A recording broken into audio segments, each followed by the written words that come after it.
дар пайи як садамаи нақлиётӣ дар роҳи миёни шаҳри Хуҷанд ва ноҳияи 8 се узви як оила модару писар ва набера ҷон бохтаанд. ин ҳодиса баъд аз зуҳри 14 август иттифоқ афтодааст. Шоҳидони ҳодиса гуфтанд, ки дар ин садама як КАМАЗ бо мошини навъи Hyundai Porter бархӯрдааст. Мақомоти расмӣ то ҳол ҷузъиёти садамаро ошкор накардаанд, аммо афроди огоҳ гуфтанд, ки Ронандаи КАМАЗ аз уҳдаи идораи нақлиёт набаромадааст. Афроди ҳалокшуда сокинони рӯстои бободархони ноҳияи 8 буда аз шаҳри Хуҷанд ба мағозаашон маҳсулоти ғизоӣ мебурданд. аз ноҳияи 8 то шаҳри Хуҷанд беш аз 100 километр роҳ аст. Моликони фурӯшгоҳҳо дар ин ноҳия маҳсулотро асосан ба таври як лухт аз бозорҳои Хуҷанд харида, сипас тавассути мошинҳои борбар то маҳалли иқомати худ мебаранд.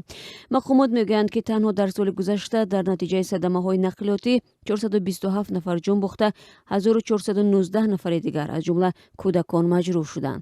Дар чанд соли гузашта ҳам талафот дар натиҷаи садамаҳои нақлиётӣ дар Тоҷикистон дар тӯли сол на кам аз 400 нафар будааст.